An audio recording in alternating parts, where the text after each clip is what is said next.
One of the most difficult parts of analytical thinking is figuring out what is important and discern the most relevant, meaningful, and important for your consideration.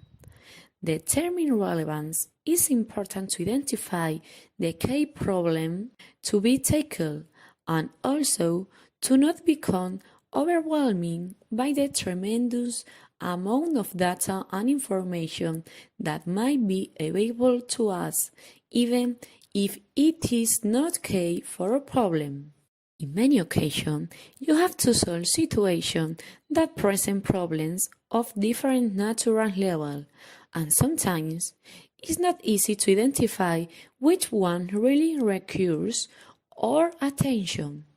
We might risk losing focus and divert our attention to irrelevant issues. In many scenarios, you will be present with information that may seem valuable, but it may turn out to be only a minor data point to consider. Consider if a source of information is logically relevant to the issue being discussed. Is it truly useful and unbiased, or is it merely distracting from a more pertinent point? Information doesn't always come with a summary that spells out exactly what it means. Analytical thinkers need to assess the information and draw conclusions based on raw data. Inference is the ability to extrapolate meaning from data and discover potential outcomes when assessing a scenario. It is also important to understand the difference between inference and assumptions. For example, if you see data that someone weighs 260 pounds, you might assume they are overweight or unhealthy. However, other data points like height and body composition may alter that conclusion. A few years ago, I was looking for a professional change and job improvement. After analyzing several job advertisements, I focused on one that seems perfect for me. A big and important company was looking for a young professional with a strong reasoning, analytical, and problem-solving skills, which were invited to ask for the job with the following text. Are you an analytical thinker who seeks the root cause and can analyze both qualitatively and quantitatively?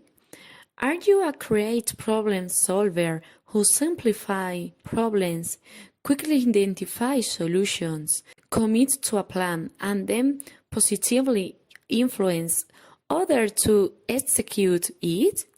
If so, you will have success on one of our dynamic teams. This description matches my characteristics at the perfection. At least that was what I thought. So I sent my resume to the company. During the interview with the Human Resource Department, a woman showed interest about my ability for reflection and analytical thinking, and suddenly she asked me, "Could you please tell me, how many piano tuners are in New York City?" This question elicited a deer in the headlights look in my face and left me scrambling to figure out how exactly I was supposed to know the answer. To gain time and defend myself, I react with an attack. Is this really relevant to working for your company? How is this question related with reflection and analytical thinking? Some years after that question, I'm sure most of you have been asked similar quickly interview questions that leave you scratching your head. How much will you charge to wash all the windows in Chicago? How much money does your local cinema make in a week? Or how many cups of coffee does Starbucks serve in London each year? Of course, the truth is that you aren't supposed to know the answer. The interviewer often just wants to see how you react to the question and how you handle the pressure or being put on the spot. The interviewer wants to see your reflection abilities in real time when you are faced with a problem and given no data or tools, you analyze it. These type of questions are called Fermi Problems, after the famous engineer Enrico Fermi, who used them to estimate the strength of atomic blast, deduced the circumference of the Earth, and determined the likelihood of aliens existing in our universe. Fermi was known for his ability to make good approximate calculations with little or no actual data.